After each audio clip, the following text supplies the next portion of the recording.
Nous lisons dans l'évangile de Marc au chapitre 4 et le verset 36 jusqu'à 41. Après avoir envoyé la foule, ils l'emmenèrent dans la barque où il se trouvait. Il y avait aussi d'autres barques avec lui. Il s'éleva un grand tourbillon et les flots se jetaient dans la barque au point qu'elle se remplissait déjà. Et lui, donc Jésus, il dormait à la poupe sur le coussin. Ils le réveillèrent et lui dirent « Maître, ne t'inquiètes-tu pas de ce que nous périssions ?» S'étant réveillé, il menaça le vent et dit à la mer « Silence, tais-toi !» Et le vent cessa, et il eut un grand calme. Puis il leur dit « Pourquoi avez-vous ainsi peur? Comment n'avez-vous point de foi ?» Ils furent saisis d'une grande frayeur, et ils se dirent les uns aux autres « Quel est donc celui-ci à qui obéissent même le vent et la mer ?» Le thème, le titre de cette exhortation, c'est « Libre de toute peur ». Et ce qu'on peut constater, c'est que la peur concerne tout le monde, plus ou moins à un moment donné dans notre vie, peut-être dans notre enfance, notre adolescence, dans notre vie, à des moments particuliers, nous avons aussi été face à la peur. Et ça peut être pour de diverses occasions. Si vous-même, vous pouvez vous rappeler certaines expériences, certains moments où vous avez eu peur. Mais il existe un autre type de peur, hormis des événements, des situations particulières, c'est des peurs paniques par rapport à des choses qui ne sont pas arrivées. Et certains ont peur que ça leur arrive. Par exemple, la peur de perdre son travail, la peur d'être malade, la peur d'avoir un accident, la peur de divorcer, la peur de ne pas réussir, la peur de se faire agresser, la peur de la Troisième Guerre mondiale, la peur de ceci et de cela. Vous voyez, on peut faire une liste assez importante pour identifier, en tout cas c'est ce que j'ai pu remarquer depuis que je suis dans le ministère, après beaucoup d'entretiens avec beaucoup de personnes, et bien que cette peur, elle était tenace et qu'elle pouvait aussi se perpétuer dans le temps, pas seulement à cause d'événements dans le passé, mais que ça peut être quelque chose qui peut durer. Les occasions d'avoir peur, donc, sont très nombreuses, elles sont très vastes, et je ne vais pas ici toutes les détailler. Mais ce que nous devons savoir absolument, avant d'aller plus loin dans cette exhortation, c'est que la peur, elle engendre quelque chose. Elle est capable de nous paralyser. Et nous qui croyons en Jésus-Christ, qui sommes disciples de Jésus-Christ, eh bien, elle peut paralyser notre foi. Elle peut nous faire perdre cette confiance, cette paix, ce calme que nous avons envers Dieu. Donc, nous pouvons déjà identifier que ce type de peur qui vient attaquer notre foi, qui vient attaquer cette confiance, cette communion avec notre Dieu, eh bien, c'est que l'origine, la source de cette peur, elle ne vient pas de Dieu, elle ne peut pas venir de Dieu, parce que ce n'est pas possible. La peur, en fait, dans ce type de peur, eh bien, c'est tout simplement l'opposé de la foi. Elle apporte tourment, angoisse, elle paralyse. Et certains, à cause de ce genre de peur de choses qui ne sont pas arrivées, ou alors parce qu'il leur est arrivé certaines choses, mais ils ont encore plus peur d'autres événements qu'ils craignent en permanence, la peur de mourir, la peur de quoi que ce soit, c'est énorme. Eh bien, certains, dans leur vie, peuvent passer à côté du plan de Dieu, de ce que Dieu a prévu pour eux, parce que cette peur, non seulement les paralyse, mais elle peut monopoliser toutes leurs pensées. Elle domine leurs pensées. Par exemple, par toutes sortes de moyens. Bien sûr, le diable, l'ennemi de nos âmes, bien, il utilise aussi cet outil-là pour nous culpabiliser. Je ne suis pas capable, je n'y arriverai pas, je n'ai pas l'expérience nécessaire. Et même vis-à-vis des choses de Dieu, il y a un certain blocage. Je ne suis pas capable, je suis trop faible, je ne réussirai pas. Et vous savez, ça peut aussi venir de l'éducation. Malheureusement, si vous avez eu des parents qui n'avaient pas le don d'encouragement, qui eux-mêmes peut-être ont été élevés un peu à la dure, eh bien, j'ai reçu de nombreuses personnes qui m'ont dit, mais vous savez, pasteur, moi, mes parents, ils m'ont toujours dit que j'étais un bon à rien, que j'arriverais à rien, que j'étais nul, que c'était pas la peine d'essayer, que voilà, que je finirais comme ceci, comme cela, et de m'expliquer que cela les a paralysés, les a bloqués, les a empêchés de vivre leur vie. C'est pas une excuse, mais ça peut être quand même une source. L'ennemi de notre âme, Satan, il va aussi tout faire pour nous contrer dans tout ce que nous entreprenons. Et donc, il va utiliser tous ces leviers-là, de peur, de crainte, d'angoisse, de doute, de découragement. Se laisser envahir par la peur, eh bien, c'est finalement croire aux mensonges du diable. Alors que nous avons sa parole, la parole de Dieu, et qu'il y a énormément de promesses, de bénédictions dans la parole de Dieu, eh bien, nous commençons à douter, et les promesses de Dieu, les promesses qu'il ne va jamais nous laisser, il ne va jamais nous abandonner, la promesse de son amour, de sa fidélité, elle commence à s'effriter dans nos vies, et ça vient éroder notre foi, et ça fait de nous des cibles faciles.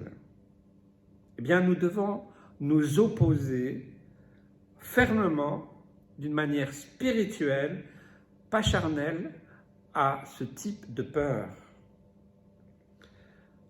Dieu a fait de nous, par Jésus-Christ et son sacrifice à la croix, des hommes et des femmes libres. Il nous a libérés. Il nous a libérés aussi de toute peur, de toute crainte. Et donc, sa mission à la croix a été aussi de nous affranchir de cette peur qui paralyse. Nous savons qui est Jésus. Il est notre Maître, il est notre Sauveur et Seigneur. Et il est le seul qui puisse nous affranchir de la peur. C'est lui, Jésus-Christ. Et il nous a envoyé le Saint-Esprit.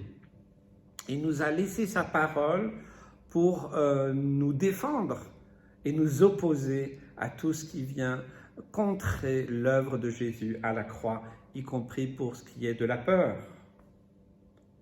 Voyons un peu les conséquences de la peur. J'en ai déjà parlé, c'est vrai.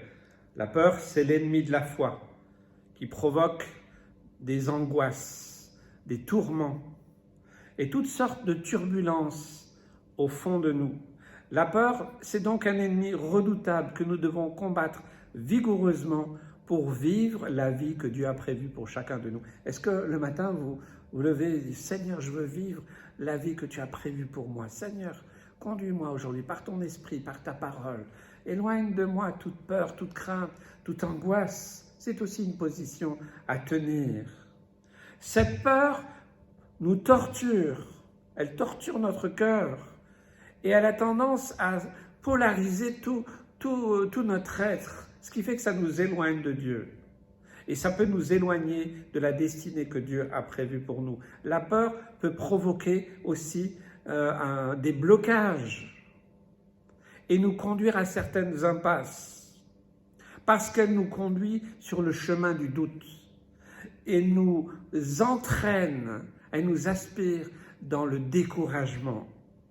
Et le seul but de tout cela, c'est de nous éloigner, de nous isoler, pour que nous soyons une proie facile à détruire, pour détruire la foi, pour détruire l'œuvre que Jésus a accompli à la croix pour nous, qui est réelle, qui est puissante. Donc vous voyez que c'est important, ce sujet est important.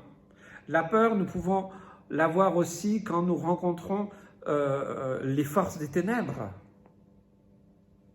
Vous savez, nous vivons dans un monde où les gens, bon, ils peuvent croire en Dieu, certains, ou Jésus-Christ, pourquoi pas, mais souvent, quand je pose la question, est-ce que vous croyez que Dieu existe? Oui, oui. Et puis après, je pose la question, est-ce que vous croyez que le diable existe? Ah ben non, bon monsieur, le diable et tout ça, c'est des histoires pour faire peur aux enfants. Et nous voyons là qu'il y a une dualité, que des fois, eh bien, les gens ne croient pas que Satan existe, que les sorciers, ce n'est pas des tours de passe-passe, mais ça existe. Les démons, ça existe. Mais nous ne devons pas oublier que celui qui est en nous est plus grand et plus fort que celui qui vient contre nous, qui est dans le monde. Jésus l'a déjà vaincu à la croix du Calvaire. Donc, l'ennemi n'a aucun droit, aucun pouvoir sur nous. Sinon, celui que nous lui laissons, celui que nous acceptons de lui céder. Et je pense que ça, c'est important. Dans 1 Pierre 5,7, il est dit « Déchargez-vous sur lui de tous vos soucis, car lui-même prend soin de vous. » Le souci, l'inquiétude peut nous conduire des fois à tomber dans certaines choses qui sont occultes. Jacques 4,7 « Soumettez-vous donc à Dieu. Résistez au diable, et il fuira loin de vous. » Ne vous laissez pas tromper, frères et sœurs. Il nous faut comprendre. J'aimerais que vous puissiez commencer à vous battre aujourd'hui, réagir, ne plus vous laisser terrasser et détruire par cette peur. Alors j'aimerais donner quelques exemples qui se trouvent dans la Première Alliance ou l'Ancien Testament.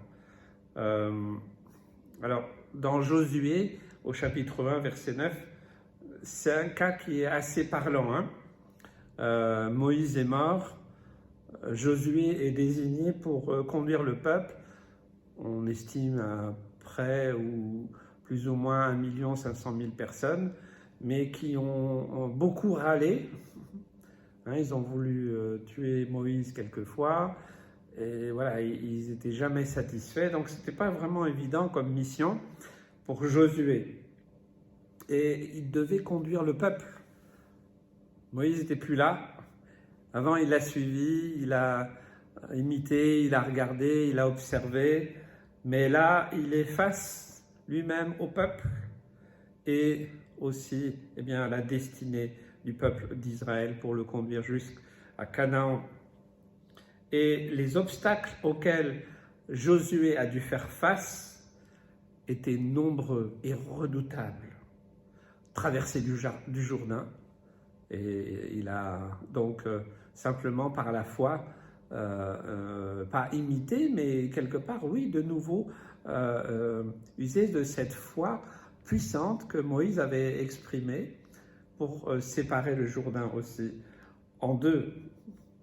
Il y avait aussi ce fameux rapport des espions quant à Jéricho, quant aux villes en Canaan, ces géants, les Philistins, et j'en passe.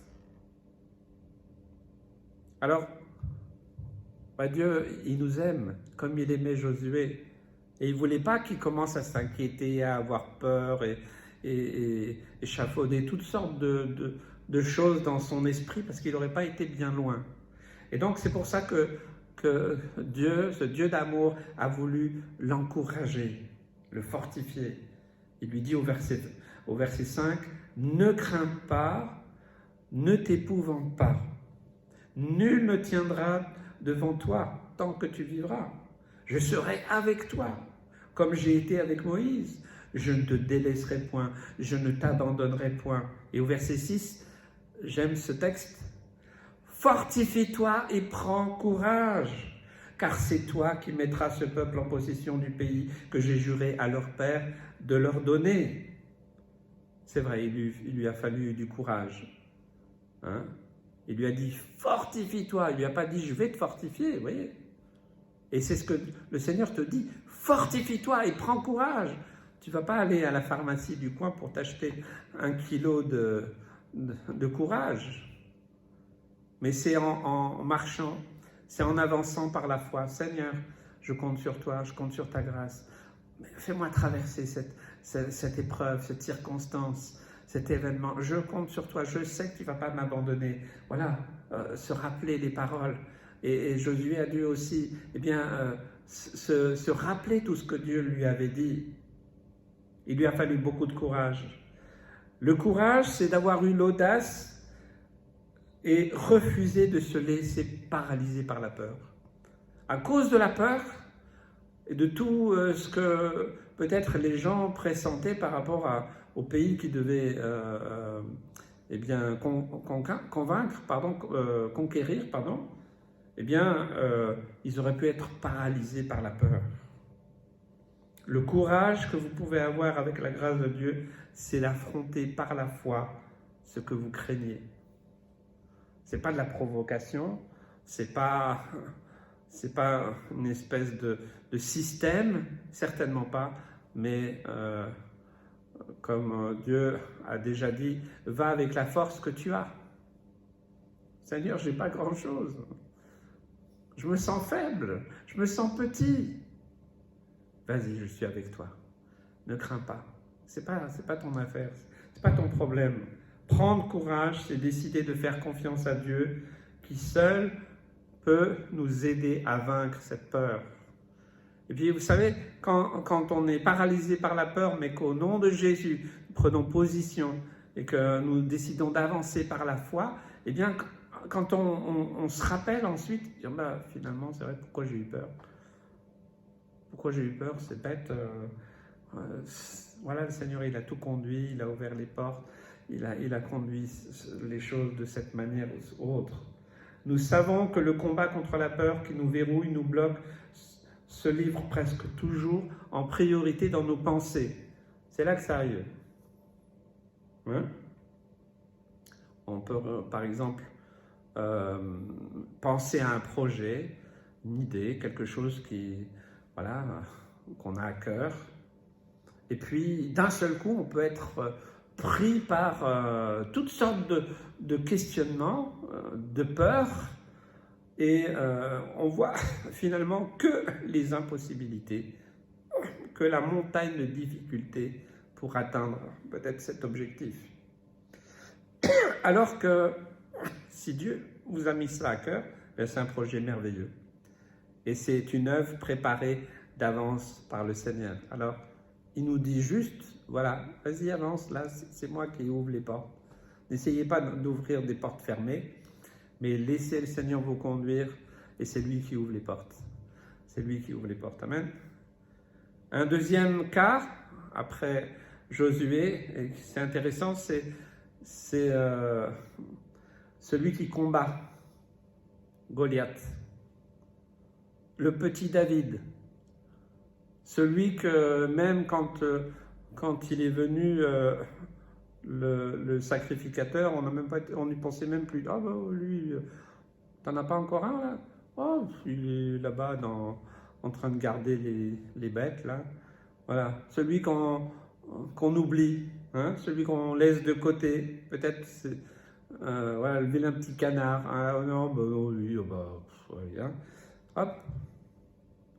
Et alors qu'il vient apporter la nourriture à ses frères qui sont soldats dans l'armée d'Israël, ni lui, ni ses parents, et même Saül et toute l'armée d'Israël avaient peur de qui? Ils avaient peur de Goliath. Goliath, il sortait tous les jours.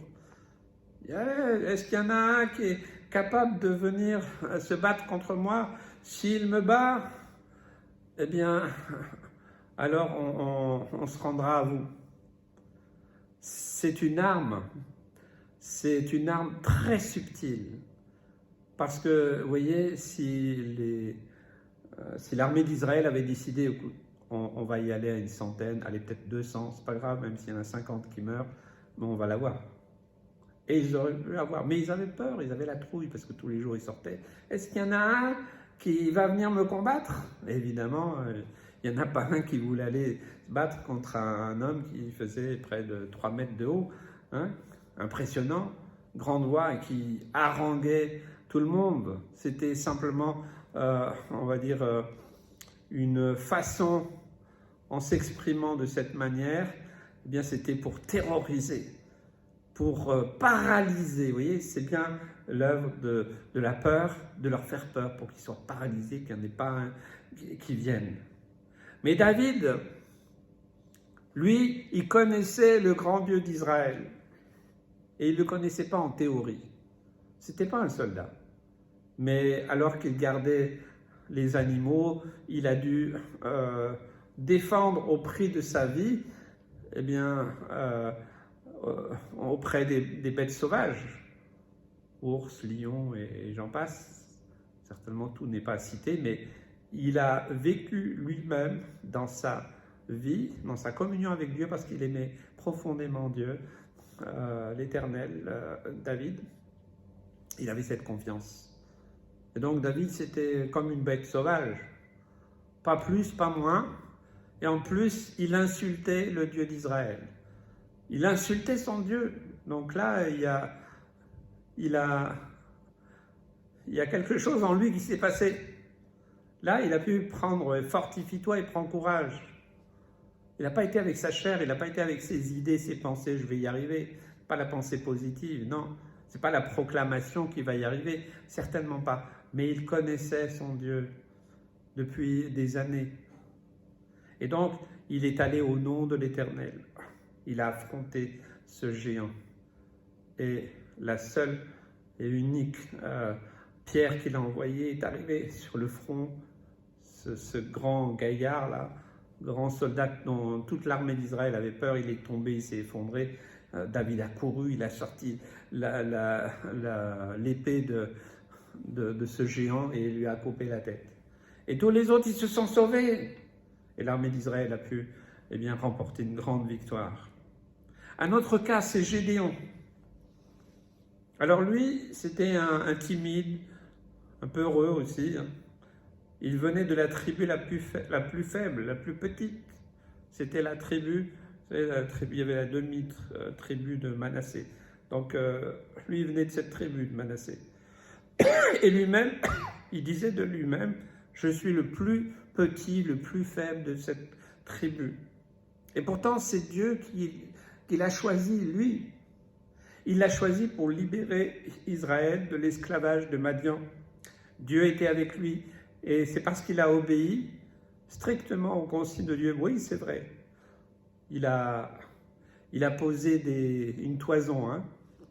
1, 2, voilà, il n'était pas sûr. Donc, vous voyez, ça ne nous empêche pas d'avoir aussi, de demander des confirmations à Dieu. Mais face à la peur, eh bien, il n'y a pas grand-chose d'autre à faire que d'avancer par la foi. Et donc, c'est ce que Gédéon a fait. Dieu était avec lui, il a obéi et il a vaincu les Madianites, alors qu'ils étaient 10 fois plus nombreux que ceux avec qui il était parti à la guerre. Vous voyez, Dieu n'utilise pas forcément les mêmes choses que nous, il ne voit pas les choses comme nous, il n'a pas la même perspective, il n'a pas la même analyse de la situation. C'est pour ça qu'il nous faut avoir ce discernement qui vient d'en haut. Et bien maintenant, on peut voir aussi des exemples dans le Nouveau Testament, la Nouvelle Alliance. Le texte déjà que j'ai lu en introduction, voilà la situation. Les disciples sont dans une barque. Jésus, il est là, il dort. Il y a un coussin, il dort, tranquille. Hop, la mer se déchaîne, le vent se déchaîne, l'eau rentre dans la barque. Et au bout d'un moment, ils ont tous peur. Ils ont peur, ils sont affolés. Et qu'est-ce qu'on fait quand on est affolé? On essaye de trouver des solutions. Puis là, ils ont Jésus dans la barque. finalement, ils ont eu quand même la meilleure idée, hein, c'est d'aller réveiller Jésus. Tu dors là, mais on est en train de périr là. Et la réaction de Jésus est très particulière. Alors eux, ils disent, Seigneur, sauve-nous car nous périssons. Et la réponse de Jésus, elle est cinglante. Pourquoi avez-vous peur, homme de peu de foi? Il leur dit ça, mais il ne leur fait pas d'autres reproches. Et il se lève, il menace la tempête et le vent, et aussitôt il y a un grand calme. Donc Jésus avait une totale confiance en son Père. Mais les disciples à l'époque, ils avaient confiance en Jésus, qu'il avait assez de foi pour faire quelque chose, mais eux, ils n'avaient pas vraiment foi. Que Dieu pouvait aussi les exaucer s'ils exerçaient aussi leur foi, celle que Jésus leur a transmise. Vous voyez, ils avaient besoin de l'expérimenter. Ce n'est pas simplement de savoir des choses, mais c'est de les vivre. Et donc là, ils ont pris une bonne leçon, une grande leçon. L'importance d'avoir sa confiance, de mettre sa confiance en Dieu. Foi, c'est confiance. Foi et confiance, pour moi, c'est la même chose. Alors après, il y a certains domaines où on peut vraiment identifier peut-être certaines différences, mais en tout cas, la foi, c'est d'avoir confiance. Confiance en Dieu. Si tu mets ta confiance en Dieu, alors la peur ne peut pas rester. Elle ne peut pas subsister. Tu as confiance en Dieu, ok Seigneur, je te remets cette peur. Je ne comprends pas, je ne sais pas pourquoi je passe par là, je ne comprends pas ce qui m'arrive. Ok, mais je ne veux pas m'inquiéter. Seigneur, voilà, occupe-toi de cette question. Vous voyez, la foi, cette confiance, elle nous pousse à pas être des super-héros, mais ok, bah écoute, Seigneur, moi je ne vais pas me faire du souci, puisque voilà, c'est ton affaire, c'est plus la mienne. On peut regarder aussi le cas de Timothée. C'est très riche en enseignements pour nous. Timothée, dans l'accomplissement de son ministère, il nous est dit dans plusieurs textes qu'il était parfois paralysé par la timidité. Donc la timidité, c'est une forme de peur. C'est un petit peu rester un peu en retrait, pas oser parler, pas oser s'exprimer, pas oser prendre position. Et donc, l'apôtre Paul avait bien compris que ça pouvait être un handicap pour le ministère de Timothée. Et puis, le texte nous dit que Timothée souffrait d'une maladie au ventre. Voilà, prends un peu de vin pour ton estomac. Voilà. Donc, on voyait qu'il avait quand même un souci physique. Dans 2 Timothée 1, versets 6 et 7, l'apôtre Paul lui dit « Je t'exhorte à ranimer le don de Dieu que tu as reçu par l'imposition de mes mains. Car ce n'est pas un esprit de timidité que Dieu nous a donné, mais un esprit de force, d'amour et de sagesse. » Amen. Formidable encouragement de l'apôtre Paul. Et c'est aussi pour toi. Ce n'est pas un esprit de timidité que Dieu t'a donné, mais un esprit de force, d'amour et de sagesse. Paul lui rappela que l'esprit qu'il avait reçu n'était pas un esprit de peur, mais un esprit de force, d'amour et de sagesse. Quand nous sommes face à la peur, eh bien, je crois vraiment que c'est important de prendre position, de savoir dans quelle position nous sommes, et puis, eh bien, de prendre autorité. Esprit d'amour. La parole de Dieu dit que l'amour parfait bannit la peur ou bannit la crainte. L'amour parfait bannit la crainte, suivant les traductions. 1 Jean 4, 18. Un esprit de sagesse. Ce n'est pas la sagesse des hommes, bien entendu, mais la sagesse de Dieu qui nous permet de comprendre, de discerner, d'analyser, et ensuite eh bien, d'entrevoir eh bien, les solutions, la résolution des problèmes qui peuvent se présenter devant nous, mais non pas selon notre propre version ou appréhension, mais celle de Dieu.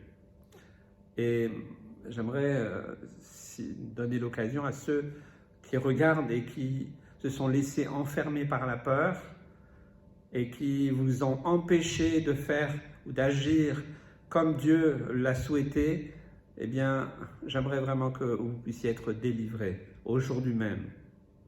Parce que le résultat de la peur, ça peut être le regret, les pleurs, les gémissements. J'ai rencontré des gens aigris, même certains qui sont devenus méchants, avec eux-mêmes et avec les autres aussi. Il y a un chemin de déchéance que j'ai pu constater chez certaines personnes que j'ai rencontrées dans ma vie chrétienne. Et c'est horrible de voir certaines personnes, même qui ont été engagées avec le Seigneur, des missionnaires, des ministères, des hommes et des femmes vraiment engagés avec le Seigneur. Mais à cause de la peur, ils se sont laissés paralyser, découragés, dans le doute. Eh bien, ils terminent des fois leur vie dans d'horribles choses. Et je ne veux ça pour personne. Nous ne devons pas accepter de vivre dans le regret, dans le ressentiment, dans la peur, la crainte, l'angoisse. Nous devons refuser cela. Nous devons nous battre, d'abord en nous-mêmes, mais aussi autour de nous. Vous savez, je vois le diable détruire tellement de choses, tellement de vies, tellement de couples, de familles, des assemblées locales, des ministères, des projets. Il faut nous lever, frères et sœurs, et lutter avec toutes les armes que Dieu a mises à notre disposition. Je crois vraiment qu'il est temps que le peuple de Dieu se lève et combatte pour prier, pour intercéder. Est-ce que vous êtes satisfait? Est-ce que vous avez une satisfaction dans votre vie chrétienne?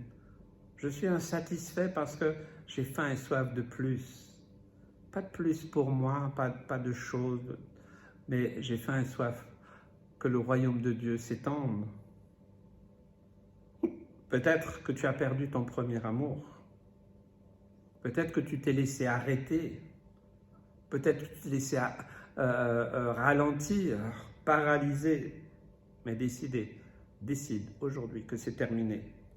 Que au nom de Jésus, les choses n'ont plus d'impact dans ta vie. À travers les exemples que nous avons vus dans la parole de Dieu, il y a un enseignement capital à retenir. C'est lorsque Dieu est avec nous, nous n'avons rien à craindre. Est-ce que tu sais que Dieu est avec toi? Peut-être que tu doutes même que Dieu est avec toi. Oui, non, mais moi je ne suis pas parfait, et puis je fais des erreurs. Ok, bienvenue au club. Le seul qui est sans péché, qui a été sans péché, c'est Jésus. Le seul parfait, c'est Jésus.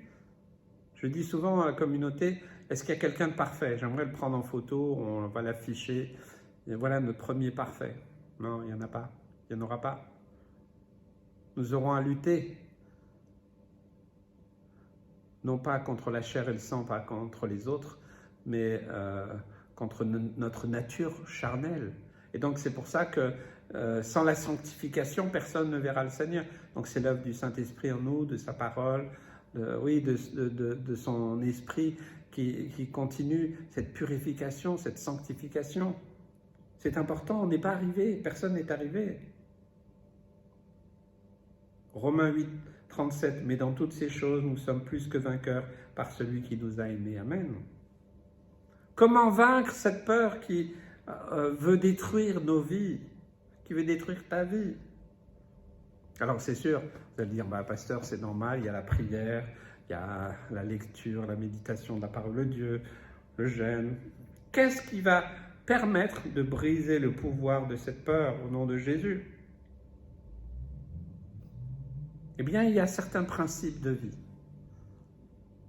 Si on a dit dans votre enfance que vous étiez nul, que vous n'arrivez à rien, vous devez refuser cela. Peut-être que votre père ou votre mère terrestre a prononcé ces paroles, mais votre Père céleste, il vous aime, il vous a toujours aimé, même avant que vous naissiez. Et lui, il a toujours eu un projet d'amour pour vous. Vous êtes ses enfants. Donc vous devez rejeter et briser ces paroles au nom de Jésus. Et donc, chaque fois qu'on va prononcer quelque chose de mauvais contre vous, ou contre ceux que vous aimez, votre famille, eh bien vous devez briser ces paroles. Non, je n'accepte pas ces paroles. Non, je refuse cela. Ce n'est pas ce qui vient de Dieu. Je suis aimé et gardé par le Seigneur. Nous devons prendre position, frères et sœurs, en gardant les yeux fixés sur Jésus-Christ, en gardant nos yeux fixés sur les promesses de la parole de Dieu, sur le fondement de notre foi, de persévérer dans l'action. Fortifie-toi et prends courage, lève-toi, vas-y, fais le premier pas. Vous savez, la foi, c'est aussi... vous savez, beaucoup de gens disent « Ah, c'est quoi la volonté de Dieu? Qu'est-ce que c'est que la foi? Je ne comprends pas. » Fais un pas. Par contre, est-ce que tu as l'humilité que si Dieu te dit « Bon, écoute, là, tu as fait un pas, mais ce n'est pas dans la bonne direction. » D'avoir l'humilité de reconnaître, de repentir, et puis de dire « Seigneur, ok, ramène-moi dans le bon chemin. » Et puis alors, vas-y, fais un prochain pas. Quand le Seigneur m'a appelé à son service, j'ai eu un songe. Et dans ce songe, je dormais dans ce songe. C'est ma femme qui me réveille et dit « Christian, lève-toi, Dieu t'appelle. » Et donc je me suis levé dans ce songe. Et puis la fenêtre était ouverte. Et puis il y avait comme une espèce de plongeoir de piscine. Vous savez, les longs, ceux qui se balancent si vous êtes tout au bord là. Et puis le Seigneur m'a dit « Viens, viens. » Puis là, j'étais au bord, j'ai dit, Seigneur, je ne voyais pas le fond, il y avait de la brume, je ne voyais pas le fond. Puis le Seigneur me dit, jette-toi. Et moi, je discutais, je dis, attends, Seigneur, je ne vois rien, moi, je ne peux pas sauter. Ne t'inquiète pas, je te rattraperai. Et donc, c'est juste au moment où j'ai sauté que le songe s'est arrêté, peu de temps après, le Seigneur m'a appelé à son service. C'est ça la foi. C'est faire des pas avec humilité et puis en avançant pas après pas. Et puis le Seigneur, eh bien, il nous corrige, il redresse, il nous conduit, il ouvre des portes, il enferme d'autres. Ok. Et puis c'est comme ça qu'on avance.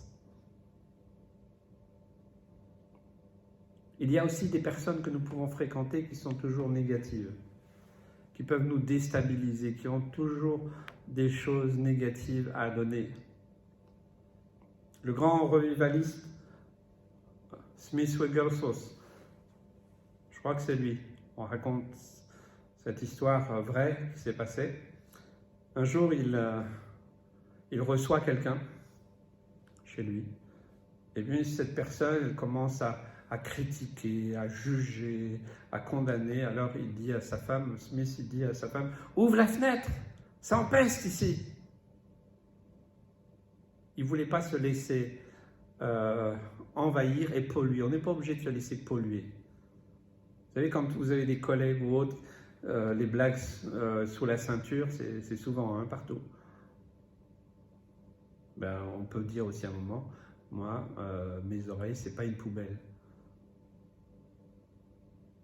On n'a pas besoin de se laisser avoir, on n'a pas besoin de dire ah, je suis chrétien et ceci, cela, faire un peu nos... Non, dire simplement, voilà, moi je n'ai pas envie de me laisser polluer. Il faut faire attention à ce que vous regardez. La pollution, elle peut être visuelle, elle peut être auditive, elle peut être de différentes manières.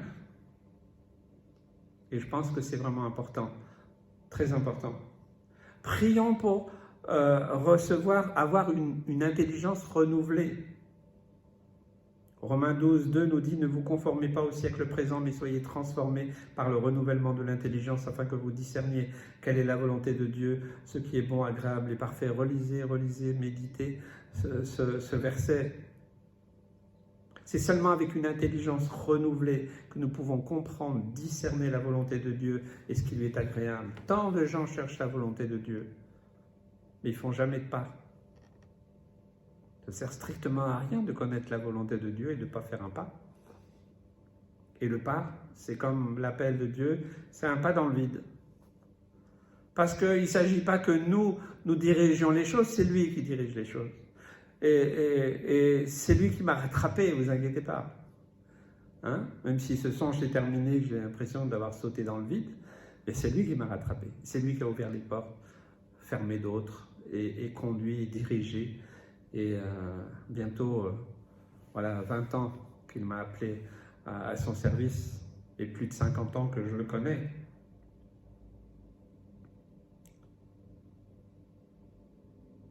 Connaître la parole de Dieu, connaître les versets, proclamer la parole de Dieu. Je dis souvent, bien, peut-être que s'il y a quelque chose qui ne va pas chez vous, il y a un petit test très simple, tout le monde peut le faire. Prenez votre Bible et commencez à lire à haute voix la parole de Dieu. Est-ce que vous pouvez lire à haute voix la parole de Dieu dans toutes les pièces de votre maison, même de votre jardin, de vos dépendances? Faites le test. Il peut y avoir un endroit où vous n'arriverez pas à prononcer.